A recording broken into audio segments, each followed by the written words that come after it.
Well, good evening and happy Tuesday once again. I think tonight is going to be a really, really fun live stream. Happy to see everybody in tonight. I think this will be a really good idea of just getting you some exposure to some new, I shouldn't say new because they're not really new. It's just going to be kind of a little bit of maybe a new-ish brand for you. Some of you guys that are at least part of the Mash and Journey Whiskey Club will be very familiar with Hughes Brothers and the Belle of Bedford and all of that. So I think you'll already have a little idea of what we're going to be doing tonight. But tonight we'll also be doing a fantastic giveaway. So for anybody who wants to participate, we'll be doing some absolutely amazing kind of giveaways. Thanks to Cyrus, but we'll kind of get going here in a second and really have a good time tonight. So without further ado, actually, let me see here. We'll get going here, but I wanted to check one more thing for you guys and just have a good fun stream tonight and really get to understand a little bit more behind the man behind Hughes Brothers, a little bit more about his kind of family history with the brand, and that will all kind of really tie together. So I think you guys will really appreciate what it is that Cyrus has to say and really can tie all of his real family to what it is that he is now putting in a bottle. So without further ado, let me bring on the man of the hour, and we'll get going tonight and have a great time. So Mr. Cyrus, how are you doing, sir? How are you?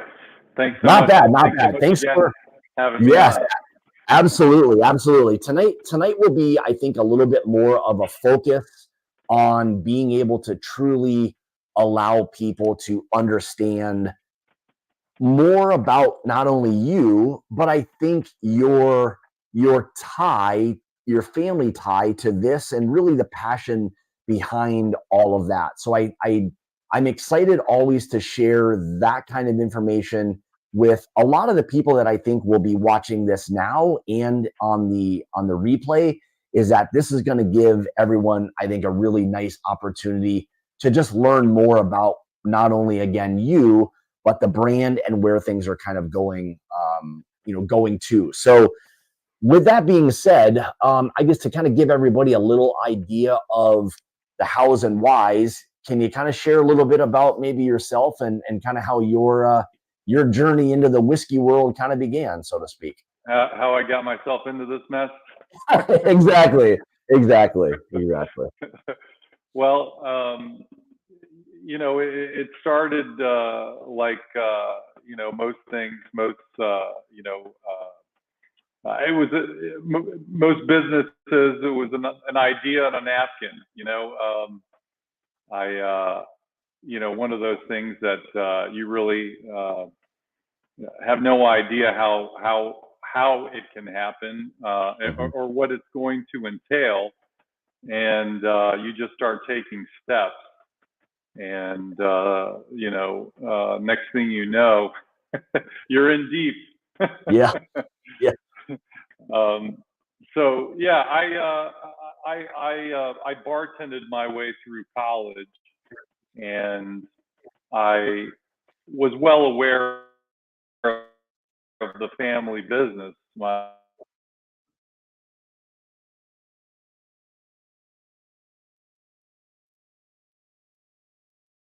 Oh, I might have lost you there for a second. Might have froze up a little bit on me. Oh, there you go. Okay. Yep, you're back. You're back. Sorry. Or what? So anyway, yeah, my Irish. It looks like we're spinning wheels again there. Are we? Can you see me? Okay. Yeah, I can see. Hopefully, it's not on my end. Nope, I can. I've got a good signal on my end. I'm good here on my end.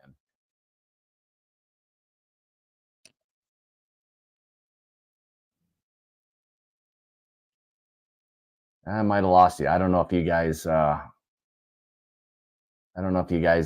home can hear or see me okay or not, but it's breaking up. Looks like Cyrus might. Yeah, a little bit. I think it's on your end. Do you want to just jump off and jump back on real quick and see if you can maybe get a different connection? See if that'll work.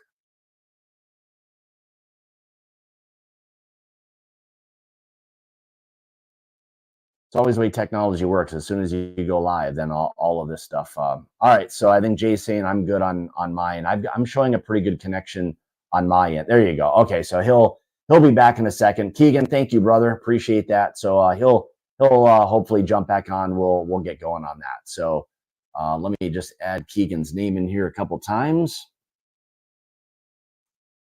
and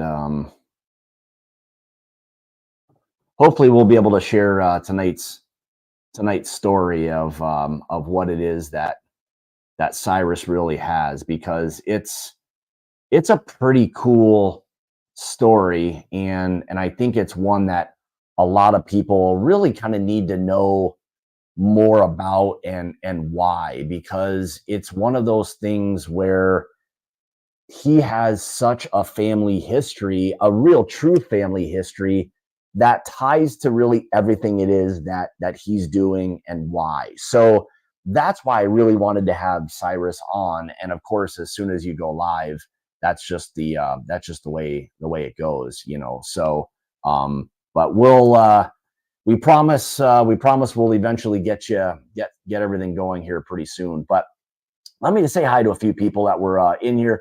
Mr. Keegan Burdorf, how are you doing, buddy? Appreciate that very much. Doug H, Mike Widener, good to see you. Dougie, good to see you, buddy. Mr. Christopher David, good to see you, bud. It's been a little while. Mark and Kim Schwartz are in here. Good to see you guys. Mr. JG, good to see you, brother. What else we got here? All right, let's see if we can add them here. How's that? I can hear you now. Perfect. Okay. Yeah, it looks like it's a better connection. I'm getting a better signal on my end for you as well. So we should be good to go. Yeah. But okay, good. like they say in show business, the show must go on, right? Right, exactly. Yeah. But we're good. And hey, this is always the way technology is. As soon as you get going live, then that's when you have the problems. Before that, everything was good. Right. No, not at all. Yeah. Anyway, so I can't remember where I left off there. I guess I was. I think you had just started kind of talking about your introduction into kind of like the bartending world. Oh, right. Okay. So yeah. Anyway, as I was mentioning, I bartended my way through college, and knew about the family history, of course, and it was the last thing. At a certain point, I was ready to retire from it all. You know, everything to do with. I used to work in every type of bar and restaurant and nightclub you can imagine. Getting myself through college, and then after college is quite a bit as well. And I started noticing rye whiskey coming back into favor, and that was really, I'd say, the spark that lit the fire for me personally. Was just recognizing, that together with kind of I guess what kind of gave me a bit of a pep in my step, or you could say a little resurgence into my appreciation for the bar world. I ended up crossing paths with a kind of a famous bartender who became a famous bartender who sadly passed. His name was Sasha Podrosky, and he was dusting off all the old cocktail books, pre-prohibition cocktail books, and he was discovering that all these cocktails that we came to know and love, were actually made with rye whiskey. And I think that was a big part of the resurrection of rye, really. A lot of people, younger people who were getting into the cocktails with guys like Sasha Podrosky kind of leading the way. He had a very famous bar in New York City called Milk and Honey, and I think he was responsible for so many bartenders learning that approach and then kind of disseminating it, traveling around and then training more people and on his approach to making cocktails. But for me, it was, it was obvious. It was definitely, I was kind of an old dog learning a new trick. But the real kind of, I think, fun byproduct of that was the light bulb that went off, and that was rye whiskey was coming back. And up until that point, it was really not a going concern for most of the industry. At the time, I think there were maybe 12 major distilleries, and they at most maybe perhaps one day per year was dedicated, from what I understood, was dedicated to making rye whiskey. And a big inspiration for me was Michter's, quite honestly. That was the kind of the one brand that I thought, kind of paid homage to rye whiskey, and it was obviously a former Pennsylvania brand that had been commandeered, resurrected. I mean to say that in a very positive way, by a group, but it was, it was being made, and there were only a handful of distilleries where I think you could contract distill, and they were actually the Colsteins, I think, really helped them over at Kentucky Bourbon Distillers, or excuse me, Kentucky, Bourbon Distillers, KBD, helped them get a foothold, and so I started seeing the brand pop up, and I was just fascinated with it, and I thought, just knowing my family's history and seeing what Michter's was able to accomplish, it was exciting, and I, of course, as I was mentioning, I really did not have any idea how I would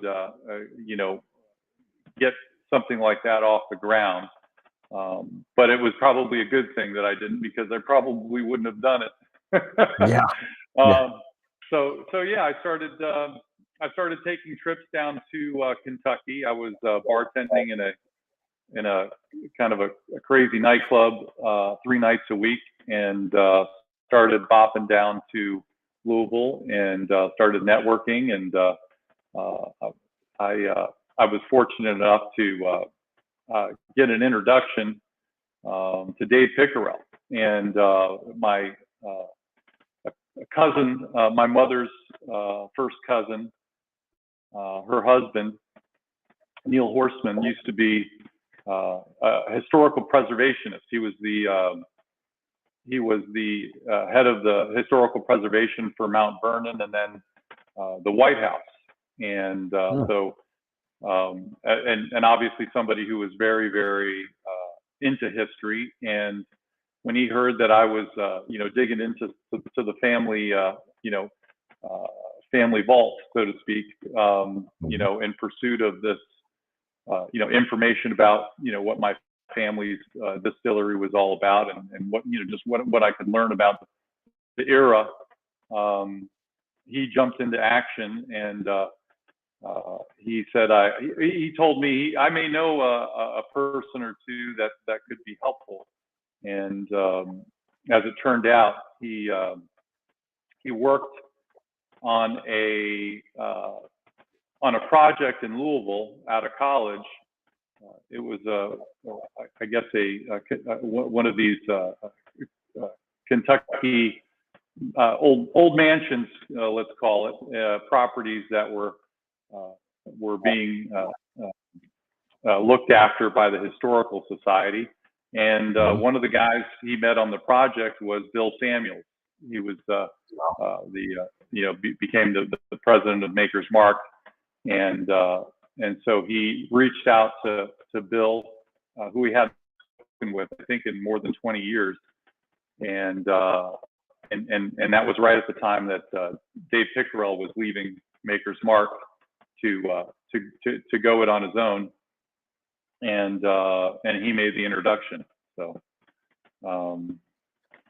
that was my entry. It was not a bad entry, but there really, at the time, it was this is like 2009, so you can imagine there wasn't a lot of it really little did we know what Dave was going to really start. I mean, Dave really he started basically and I would and I would say even at that point, I mean, to have that introduction and now kind of starting to wanting to dabble in the whiskey world or whiskey industry, I mean, you're talking about like great mentors and people to have kind of on your side or guide you in the right direction. Plus, at that time, 2008, 2009, that boom, that second boom or whatever really hadn't even begun yet. So you were really ahead of the curve in the opportunity to find and secure some great rye whiskey, and to kind of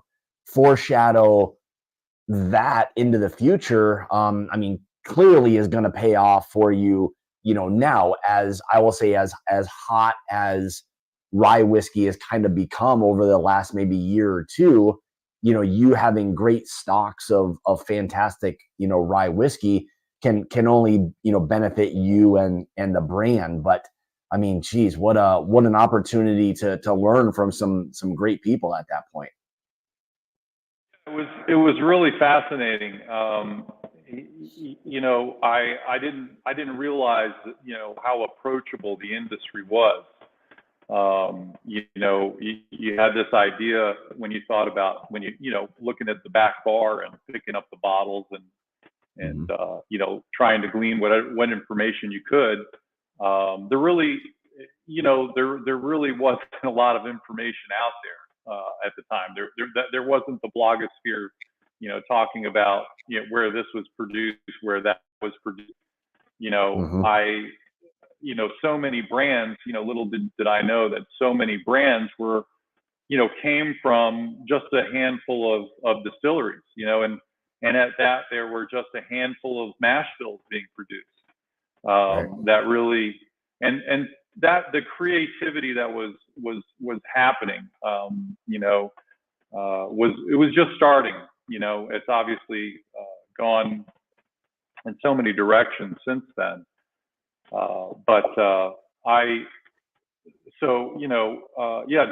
Dave basically just took me under his wing, and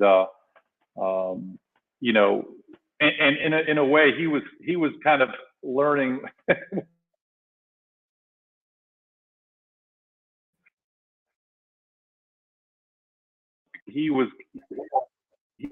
The plan was he was going to some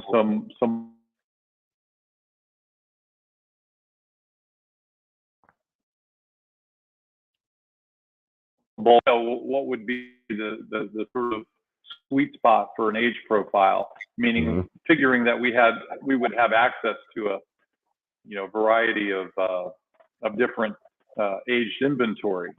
But once he got on the phone, he started realizing that some of his closest buddies, they were like, we can't part with a drop of it.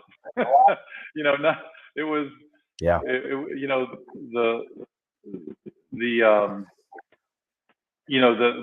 trend was on, I should say. The path was lit. Once you kind of got some guidance from all of those people kind of involved, what was the buying process kind of like for you, at that time, especially for rye whiskey, or maybe even, I know you're tied to the East Coast, was wanting rye whiskey, and that's probably what you were primarily looking for. But what was kind of the purchasing what was that process kind of like then for you? Time, so Dave introduced me to the Colsteins, and they, as you all know, were responsible for starting so many fantastic brands. Like I said, they were involved with Michter's early on, and I hope this is public information. I wouldn't want to step on anyone's toes, but Black Maple Hill.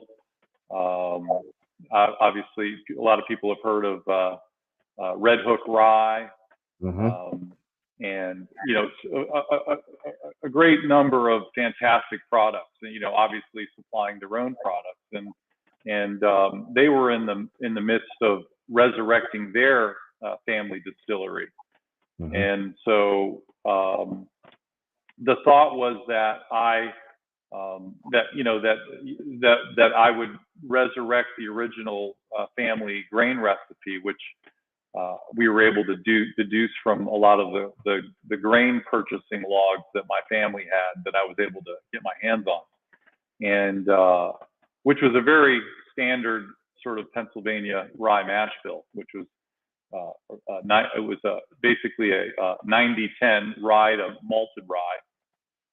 And in any event, so I developed a really good friendship with Drew Colstein, and his dad, Mr. Colstein, was incredibly helpful.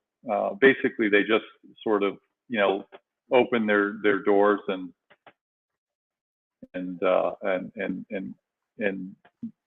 wanted to help out in any way they could. And we're losing you there again. Can you hear me okay? Yeah, I can hear you. I can hear you fine. Yep.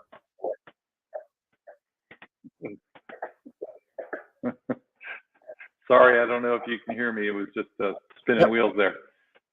Yeah, no, I can hear you. So so anyway, they were resurrecting their distillery, and the plan was to they had a certain amount of capacity that they could allocate, and help me resurrect and build my family brand again. And as time went along, and they got closer and closer to going live, the demand for their products was just over the top, and they recognized that it was going to be a tough one, adding what my needs might be, to what they had going on. And so so the decision was made that it might be best for me to pivot, just so that I could sort of control my own destiny. It was a tough one, but I understood it loud and clear, and it ended up being really great for me, because as I was mentioning before, or I can't remember the last time we spoke, I really didn't have a handle on the extent of the capital that would be necessary to throw your hat in this ring. And so in any event, Drew had a tasting in Covington, Kentucky, and I think it was that same weekend that I was down visiting Louisville, where that sort of decision was kind of made, and we I took a ride with him to a tasting, and on the way over, I placed a call to Perry Ford over at MGP, and Drew and his family had a good relationship with them, and probably why they took the meeting. That helped. That definitely helped. So Drew and I popped into Perry Ford's office, who I'm sure know who Kehyari is. He's a legend in the business, and longtime sales manager, and a number of roles, and going back to the Seagram's days, who recently retired, and met Kehyari and told him the story, and basically developed a great rapport with him, and he so at the time, and this was kind of news to us. All of the rye that they had was spoken for. They had some new make, and then they had a hand, basically a few hundred barrels. I think it was maybe 400 barrels of 1 year old, roughly 1 year old, and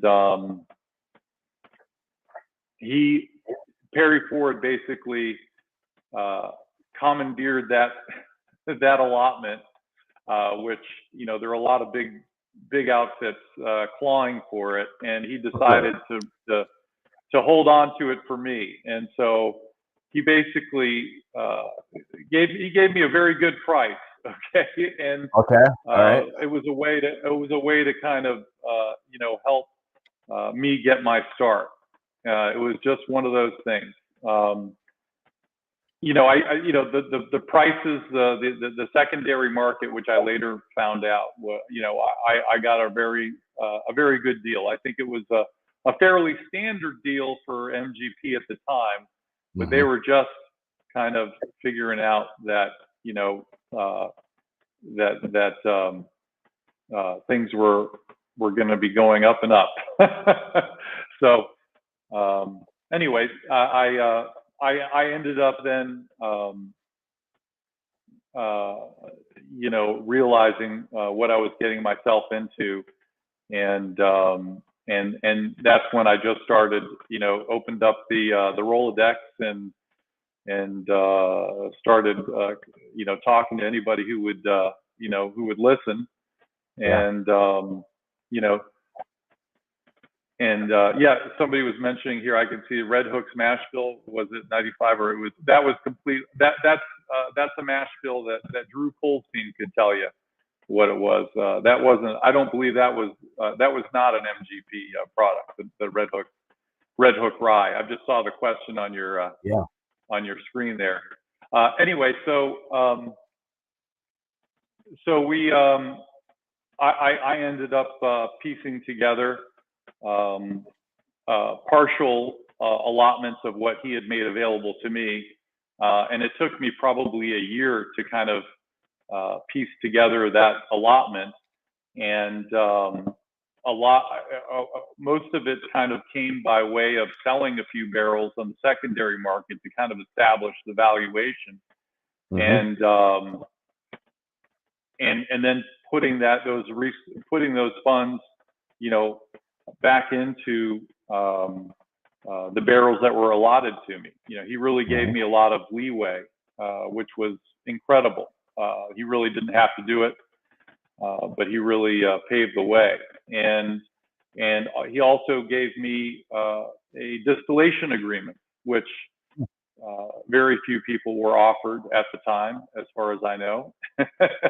and basically that enabled me to then, after I'd sold a few barrels on the secondary market, and people who were well versed in finance were able to discern that this distillation agreement that I had for a set price was a below market was below market pricing, and so that really paved the way for me to get people to give me their money. No, that's a good way to do it. So at that point, once you kind of had gotten there and started going through some barrels, as far as inventory, what did you kind of start the whole process off with? And then once you answer that, we can then jump into kind of some of the family history part of it as well. Yeah, my interest was always the 95.5. For me personally, and this is, it didn't, um, it was the closest mash bill that I could find in the market. Obviously there weren't many options, but that was very close to my family's grain recipe. So that was all I was interested in at the time, and so that was sort of the first piece of the puzzle in place. At the same time, I was figuring out um, about the glass, all the moving parts that go Yeah. into putting a package together, and it was baby steps for me. Quite honestly, I had to take one small step at a time, Yeah. and a big part of it, like I said, we're getting those first barrels. Yeah. And not long after I got that distillation agreement, there was a cooperage shortage, and so and I think we were speaking earlier. I ended up, getting having a pretty big gap in my inventory because I couldn't get my hands on any cooperage.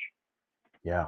Interesting. Interesting. I mean, it's always a fascinating process just to see kind of like where it started, and then at least to get you to the point of kind of where you are now with the inventory. But I I think one of the things I think not only myself but a lot of the other people will really appreciate is a bit of your like family history and your tie to the brand. So if we can maybe kind of just shift gears a little bit and talk a little bit about how the brand ultimately evolved, I think a lot of people would really kind of appreciate hearing that story from you. Sure. Yeah. As I was mentioning, my family came over from Ireland in the early 1800s, and they were farmer distillers, like many immigrants were. They brought their trade from their motherland, um, and basically, I mean, they did a variety of things to get by, and but it was my great grandfather, John J. Hughes, whose signature is on the back of the bottle. I was able to garner that from some old legal documents from the Historical Society, and he developed a reputation. He was, it was a very, fairly local reputation at the time, but it was enough of a reputation and enough of, there was enough interest for him to consider dedicating more time, more focus to making whiskey. Mm-hmm. And he, he basically charted a course, and of course, families in that era, if dad says this is the direction we're going, that's the whole family is on board, and Right. and he basically had a number of sons, and that were going to be that were cheap labor, but basically the family direction went towards making whiskey. That became their primary product, and I like to say they went from being farmer distillers to distillers that farm. That didn't get them out of the farming game, but their focus really was on producing whiskey at that point. And this takes us to 1872 is when they acquired the product that they became very well known for, for making whiskey, and that's where on the label itself, there's a picture on the back label of the original distillery there in Shellsburg in Bedford County, and that's where the Belle of Bedford was. And as far as I know, the Belle of Bedford is Catherine Dollar Hughes, who's pictured here behind me. That's my great grandmother. Really, only because we can't imagine my would great. she be in that? Would she be in that picture that you sent me before? Would she be in that at all? She is actually. She's. If you have that handy, you could Yep. Let me. pop it up. She's sitting, I believe, she's sitting to my great great grandfather's left. If you're able to pop that picture up. All That's right. it. So Yeah. is she here, right here? She's yeah, exactly. She's so my great grandfather has what I guess what they call the skull cap, this kind of hat on with his bow tie and his cane in his right hand, and she's sitting. This is, of course, this picture is from 1902. So she, as far as I know, certainly the Belle of Bedford on the label of the bottle, that was created probably in the late 1860s or early, obviously before 1872. So she was quite a bit older. But yeah, that's the family. That was the family gathering there. But yeah, so they went to, at the time, it was mostly a local concern, and so they sold bulk whiskey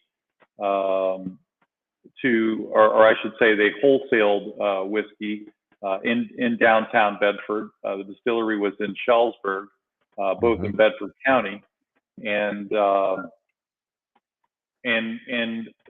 it was probably a handful of years later that the industry was starting to change, and my great grandfather, they would sell barrels of Hughes whiskey to taverns and hotels, etc., and they would have a decanter behind the bar, and they would just refill the decanter, and by the time my great grandfather and his brother took over the business from their dad, it went to producing and bottling, just because there was a lot of issues with people filling decanters with whiskey that wasn't true.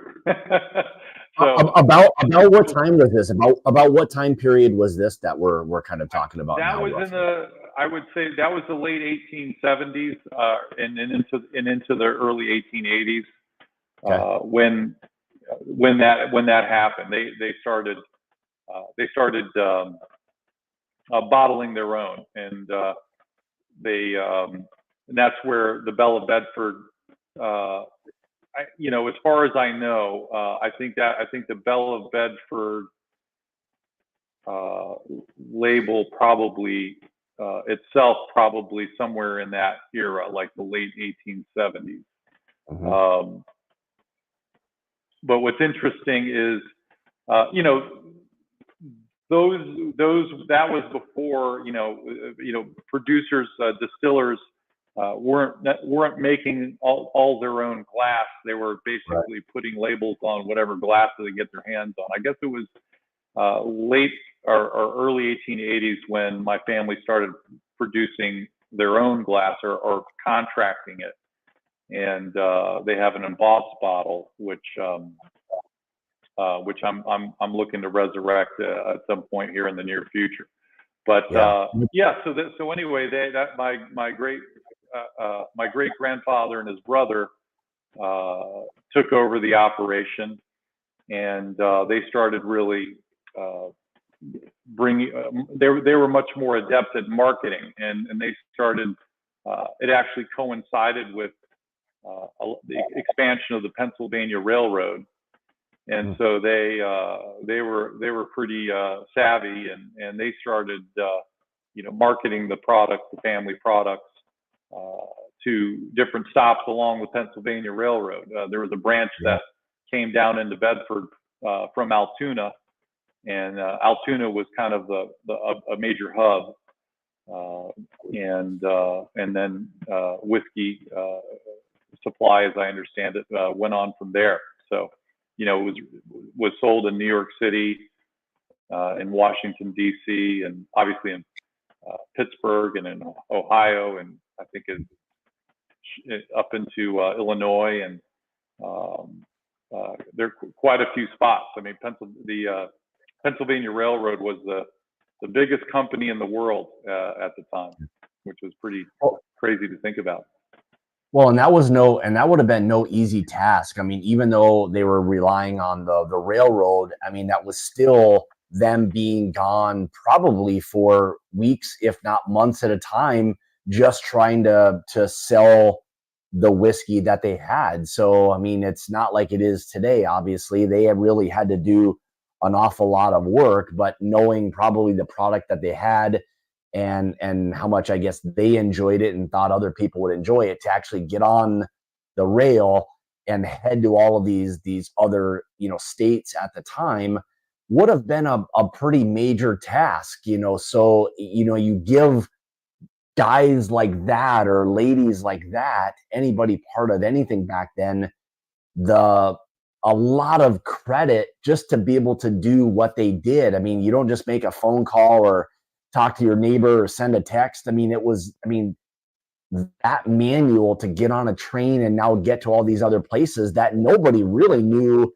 much about. So it's always interesting to hear that dynamic of how they're trying to spread the word about their whiskey, because once they do that, then they've got to go back and probably do it all over at some point, right? Absolutely. I mean, it is a very different dynamic. That's why you have to have a lot of family. Yeah, You true. need somebody to make the whiskey, and you need other family members to sell it, or play different parts. And it's really hard to have an operation without a big family. And so that was kind of the deal. I think a number of my great grandfather's siblings played, like I said, played different roles, and getting that whiskey from Bedford to other big cities. So it was it is pretty fascinating. I mean, for me, Bedford was a pretty well-known town, and a very historic town, and it's where George Washington set up shop during the Whiskey Rebellion, and a very famous resort there called the Bedford Springs, which was, I think there were 7 sitting presidents spent time there, and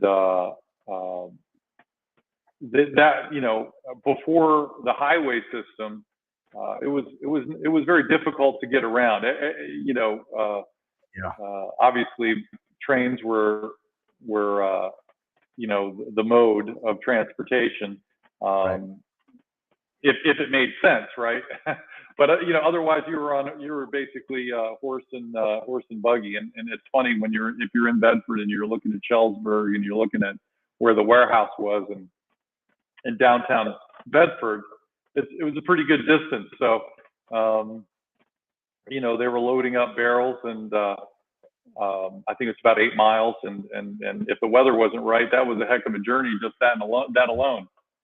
Yeah. I mean, it's just a daunting task when you think of just all of the manual steps and processes it took for everyone to do things back then. I mean, it was just a lot. I mean, you had to really, I think, appreciate what it was you were doing, not only for yourself, but your family, to, like you said, to move all of this whiskey and get it on either, horse and cart, buggy, whatever you want to call it, and or train. That was a manual process to get their whiskey into people's hands, wherever it was they were able to get. So, I mean, to hear the stories of really all of that, I think that now kind of will tie into a little bit of like where we are now personally with you, and kind of how you've taken that family history, and with that being personal to you, what has that kind of translated or transferred over to you regarding what it is you're trying to do with the brand? as I mentioned, I just started taking steps, and that's just kind of what I've kept doing. Um, I I really have you know, an end point, other than wanting to resurrect it and do it justice, I guess. You know, when you have something that is a part of your family, Mm-hmm. it definitely has a little bit of pressure. I mean, a good pressure. It's a, you know, it's a, you know, they call it a labor of love, um, and um, and you want to see it, do well, you know, because Right. you're doing something that that your family is, you know, obviously my family are, you know, they're my biggest supporters. And funny enough, when we first hit the market, I had just a ton of cousins come out of the woodwork, and they were just excited. You know, they all, of course, knew about the family history themselves, and many of my family members had art, bottles, and different things, and stories, and so it's just a blast, connecting with so many family members from all across the country. And anyway, they've been my biggest cheer. And what I'd like to do, and what my plan is to resurrect the distillery.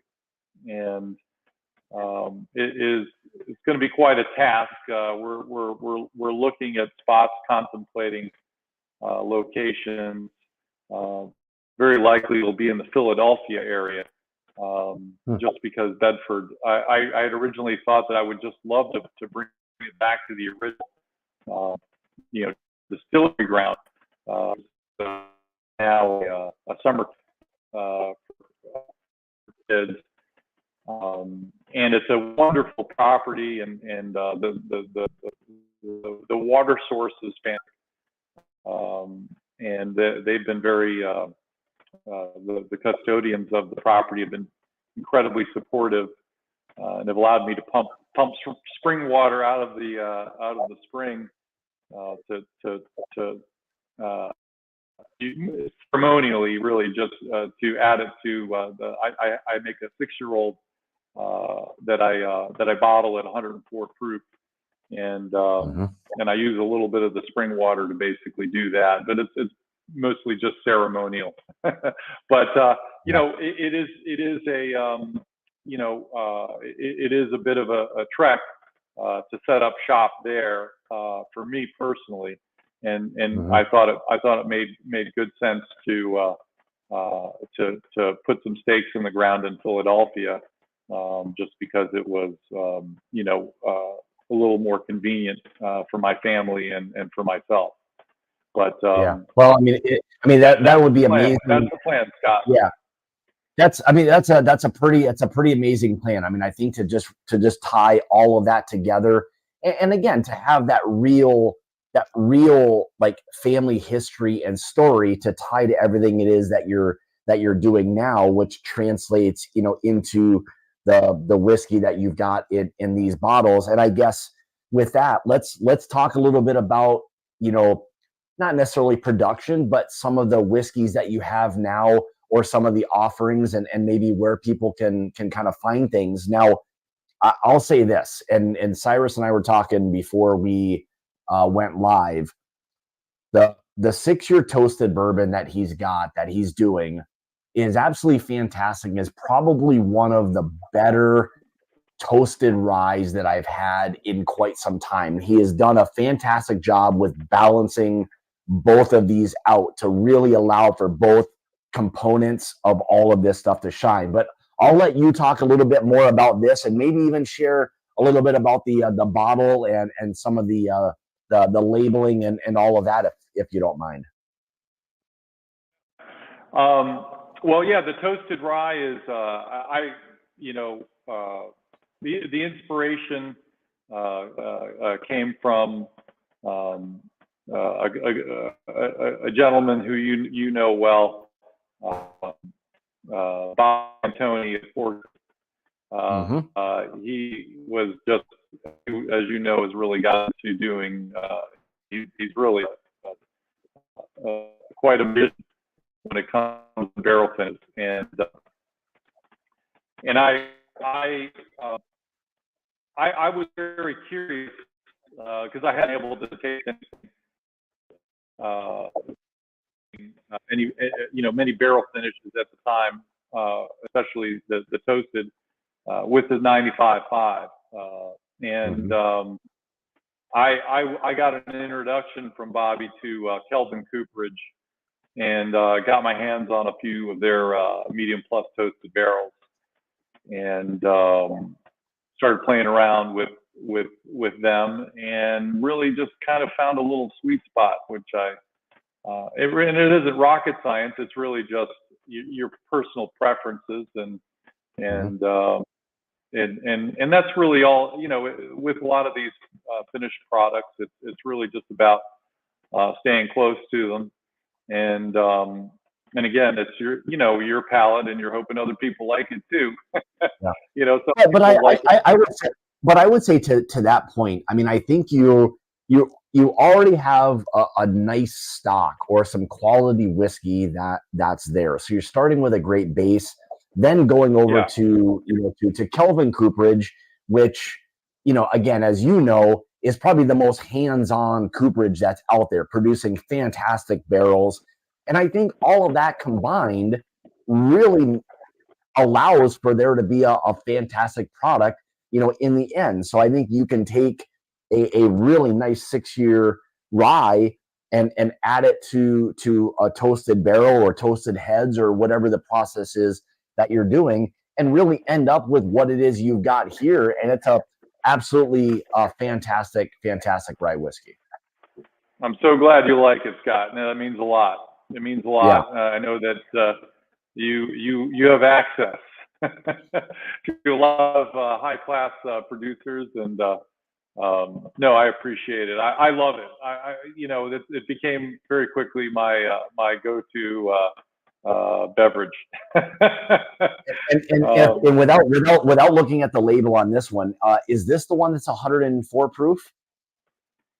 No, I believe, I'm not sure which. You may have to look on the side label. We do in very small batches. So up until now, I haven't done any more than, I think that might be a 3 or 4 barrel batch that we blend. Oh my God, it drinks like 104 proof, but it's just 117.01, 6-year toasted rye. Absolutely fantastic. It really. Yeah, it really does that, and it really is not rested for very long, and it really does there's already, as you mentioned, the 6-year-old 95.5. Most of my inventory is Independent Stave, number 4 char, and so it really adds an incredible layer of complexity. And it does the mouthfeel. It really is something that is smooth drinking. You're right. It 100 at 100. I think that's 100. Did you say 117 proof? Yeah, this is 117. Yeah. Okay. Yeah. Sure. I mean, it really. You wouldn't imagine that it was 117 proof. Just no. It really is it really is a nice effect that the finish has on the distillate. It's fantastic. That's why I was thinking when you said like 104 before, and without looking at the label, and I hadn't looked at it, but I was thinking like, my God, it's kind of drinking at that proof point, but with all of this kind of just really nice flavor that it has. And I think it's always a testament to a really, really good whiskey is when you've got those higher proof ones that are drinking a little lighter in proof. It's just oftentimes a really signifier of a really, really nice whiskey. So now, with that being said, we'll shift gears whiskey wise a little bit and maybe talk about this bad boy. But again, this is another single barrel, but what you call extra age. So if you don't mind, maybe just kind of share a little bit about that and kind of why you decided to release that. Well, yeah. So as I was mentioning before, my inventory was such that I have some serious gaps. So just trying to figure out, when you're a small potato like myself, and you're getting into the business and you're coming out with a product, and your inventory, everybody in the business is inventory dependent. So Right. if I come out with an 8-year-old rye, that's a single barrel, and 104 proof, which was my first release, I can only keep that going for so long, because it's going to become 9, and it's going to become 10, eventually. And so by the time, with the gap in your inventory, I ended up switching gears and figuring, you know what, I can probably keep up with a 6-year-old, and I'm going to have to let the 8-year-old grow older, and so that's where the sort of the extra age idea came up with, came where it came from, and I figured, I really love the single, and what the bottle. I believe that may very well be your pick there, but This one is the release, yeah. with the with the extra age, for the most part, they're all, and it really is a unique path that these barrels go on. And I'm sure know well that a lot of the barrels that in the 6 and 7 year range, they tend to be fairly fruit forward, stone fruit forward, and as they get a little older, they tend to get herbal, and they really go through a few different atmospheres, which is exciting, which is a lot of fun. And a lot of those early barrels that I was releasing at 8, I released them at 9, and then I brought on the extra age packaging, and now we're having fun with 10, 11, and very soon 12-year-old barrels. But the extra age is a way of just distinguishing it from what is going to become sort of my evergreen product, which is the 6-year-old. And my plan is to keep the extra age in the probably 9 and 10 and 11-year-old range. Maybe some 8-year-old if there's some special barrels. I'm going to likely keep the toasted probably in the 6, 7, and maybe even 8-year-old range. And right now working on a cognac cask as well, which is I think going to be a lot of fun.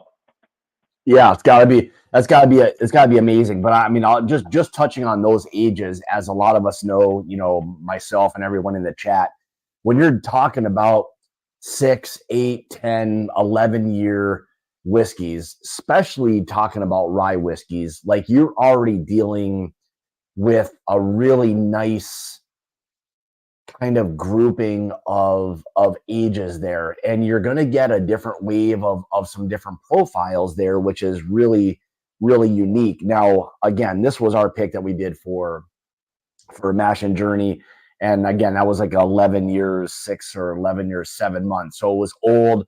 Again, a different profile, but even those other ones at 6 and 8 years old that you'll use for more of your, I guess I don't even want to, how to even say, like, your standard releases, because that's not even standard for a lot of people. That's already aged rye whiskey for a lot of other companies. So I think you have a leg up in being able to not only give people great rye whiskey at great ages, good pricing for all of those things. And again, we're talking about some older stuff that maybe not everyone has the opportunity to get anymore. So I'm excited for you to see where you ultimately take the brand, and how you kind of work your magic behind really everything that you've got going for you. That will be the the really fun part of watching you and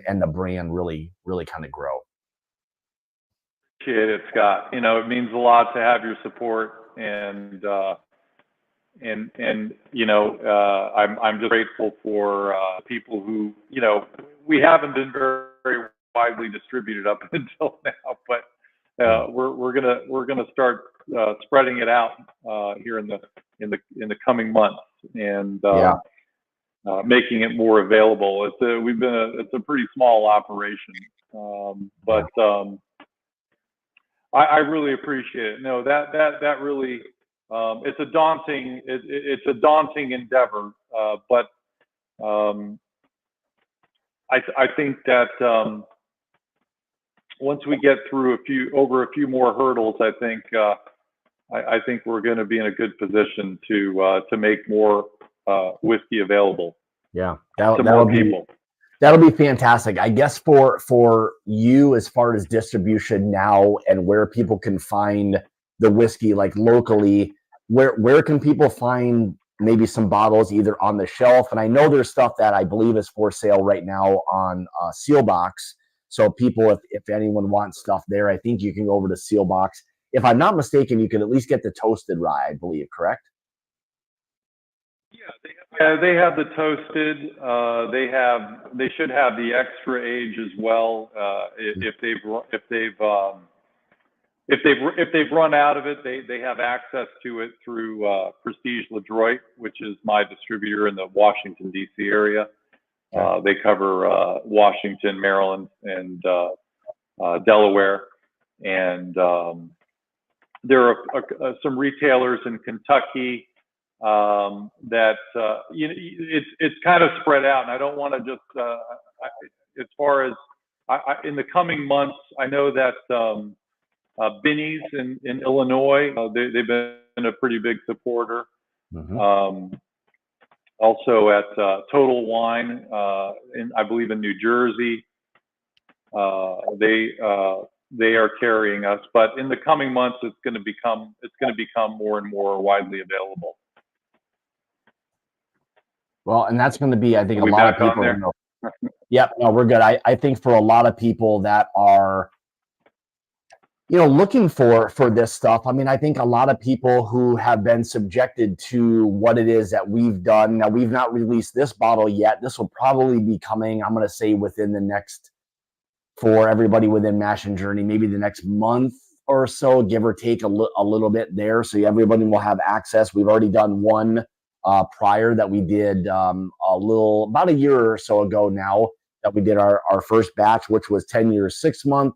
This one is going to be 11 years, 6 months. So now we're kind of going up another year. So we're really excited to be, I'll say, releasing this within our club. I think people are going to find that these are truly, truly special rye whiskeys that have different profiles than what I'm going to say most people have had a chance to try, because it's not necessarily something that is familiar to a lot of people, because let's be honest, I don't think a lot of people have either had or have the opportunity to try ryes that are 11 years, 6 months, or even older. And the different profile I've always found to be extremely unique, where it becomes very layered. You get a little bit of that herbal characteristic, but with still this candied aspect to it, because it just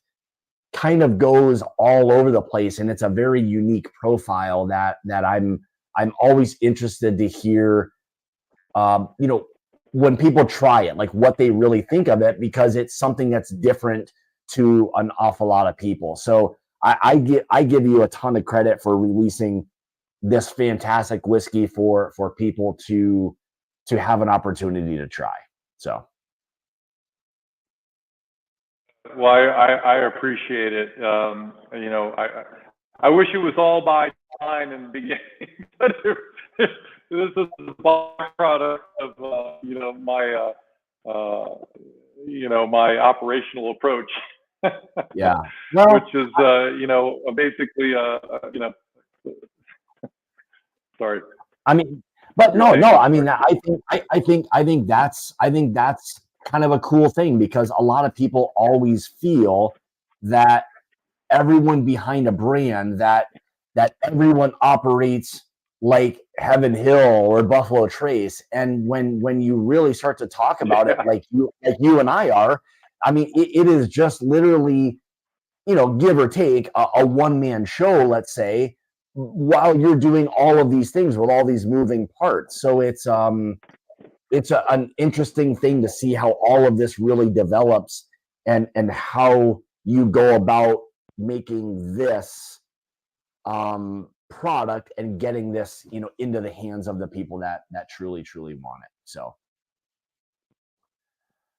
all right, so here's one Yeah. of the here's Really one other thing. appreciate it. Yeah, so here's one other thing. So Cyrus and I are going to kind of team up a little bit. We're going to do something kind of fun over on Instagram starting tomorrow. We'll probably run this little deal for a few days. So what we're going to do is, and I think we had talked about maybe upwards of 20 t-shirts, is for anyone who enters, and again, I'll run a post on Instagram starting tomorrow, that he's going to give away basically 20 Hughes Brothers t-shirts. So you guys will have to like, comment, and follow both him and I on Instagram, and that will get you entered into the running to win basically a free t-shirt. Now he's going to do upwards of 20, depending on how things go. He's been very, very flexible with all of this. There could be more, could be less, but we'll start with, let's say, 20, and get you guys a t-shirt that will work for you. So this was an idea that we were kind of chatting about today, and really the idea behind all of it, like anyone, is to try to get that brand name out so that people are not only seeing the brand but have an opportunity to try the whiskey. And me personally, knowing what the whiskey tastes like, the ages, everything involved, the stories behind everything, for me, I can really get behind someone like Cyrus because of the amount of work that it takes to do what he's doing. And they're really not cutting any corners. They are doing the absolute best with the most high quality whiskey that they can put out. So this was a gesture on his part for not only the stuff tonight, but the Instagram stuff that we'll be doing for a few days starting tomorrow. So look for a post from me tomorrow that will get you guys in the running for winning a free t-shirt. So we'll kind of do our best to try to get as many people that Cyrus was talking about a t-shirt to help you kind of represent the brand. So everyone who gets a t-shirt around the country will be kind of like a semi brand ambassador, so to speak. Whether you like it or not. whether you like it or not. And I'll say this, I got a t-shirt, they're really comfortable t-shirts. So if that helps anymore, if to get your name in the running, we'll do that. But it's good stuff. All right, let's do this. So we are just a little over an hour. I think I've got a bunch of names, and everybody, thank you guys so much for participating tonight. And this was the reason I wanted to have Cyrus on tonight, was to try to share a little bit more, hopefully, about a brand that maybe some are familiar with, but maybe didn't know all of the story, and just kind of put it all together to give you a really true understanding and more an appreciation for what it is that he's doing and continuing the kind of family legacy, so to speak. That's the part that really kind of resonates with me, is that there is a true family tie to all of this, and continuing all of this, I think, in today's day and age is extremely important. So I hope that everybody watching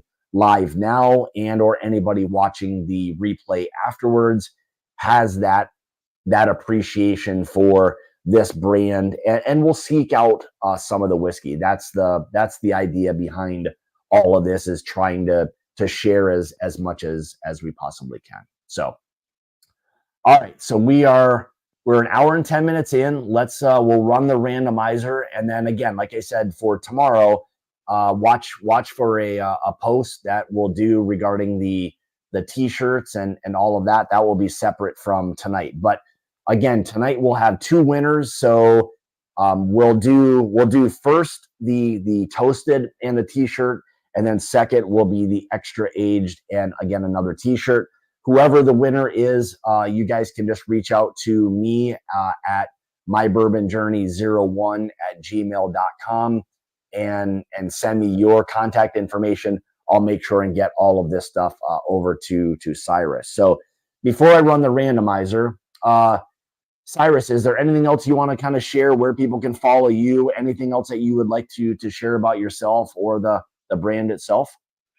They can follow my Instagram account for starters. That would be wonderful. I haven't. We're going to start doing some press.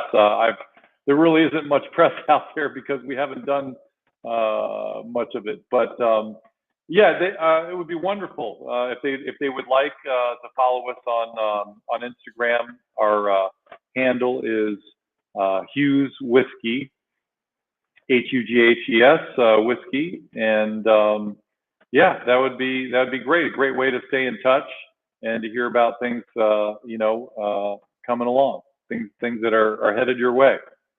Yeah, good stuff. And like Cyrus had mentioned before, they are making some changes, so things are going to be kind of updated, I think, as they kind of get more things kind of secured and all of that. I think you're going to see a lot more from him and this brand. So I'm excited for that. I'm excited because I know how good the whiskey is, and I think once a lot of you guys are able to get your hands and more importantly your lips and all that stuff on the whiskey, I think you'll find the same appreciation for it as I do. So with that being said, let's run the randomizer for tonight's winner, and we'll see who the lucky contestants are for winning tonight. So let me just share my screen here real quick.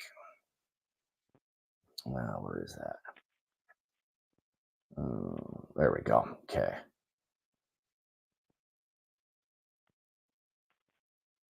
There we go. Okay, so hopefully you guys can all see this, and I'll give a couple little shuffles here. We'll do 5 shuffles, make sure we're good to go. Now, again, I'm going to spin the wheel right now. So the winner tonight, again, for the first one will be the toasted rye and the t-shirt. So let's give the old spinaroo, and here we go. So this is the fun part of the show. So who do we got?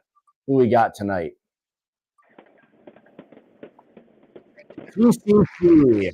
All right. So TCT, go ahead and send me any information. If you don't see this now, shoot me your information. mybourbonjourney01@gmail.com. So let me remove you from there. We'll spin. You can only win one. So if your name somehow comes up one more time, or you win another one, you can only win one. So give a few more shuffles, and let's spin away and see who the next lucky contestant is tonight.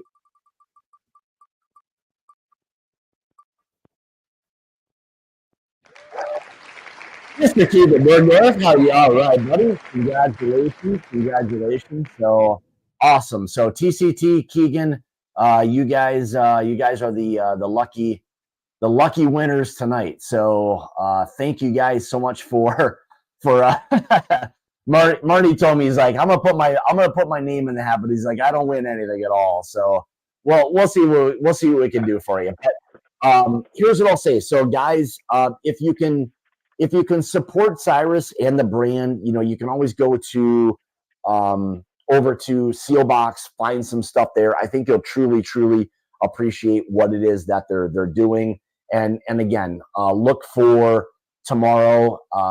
Again, we'll run another kind of free thing as far as getting you guys t-shirts. You don't have to pay anything. There's nothing for tomorrow. Tomorrow is just going to be for a few days a fun way to kind of get you guys a little bit more kind of Hughes Brothers swag. So keep an eye out for the post tomorrow, and we'll do our best. So everybody, thank you guys so much. More importantly, Cyrus, thank you so much for for joining tonight and Thank you, Scott. being a part of it. I'm happy to do so. And anytime I'm able to talk good whiskey with good people and share a good story, I'm happy to do so. So thanks for joining tonight. Thank you so much. I really appreciate it. Really Absolutely. appreciate it. Really And appreciate thank your you. friendship. You got it. Absolutely. So everyone for tonight, all the super chats, thank you guys so much for kind of participating tonight. And again, look for the post on Instagram tomorrow. But you know, in the time being, you're going to have to find them on Instagram. So give them a follow. Then that way you'll kind of be first in line for seeing some of the new things that are going to be coming. But keep an eye out. Again, thanks everybody for joining tonight and being a part of all of this and hopefully learning a little more about the Hughes brothers and the family history and all of that. So guys, girls, thank you so much for joining tonight. We will see you hopefully next Tuesday. But like I say, it's about the journey and not the destination. Cheers, guys. Have a great evening. Thanks.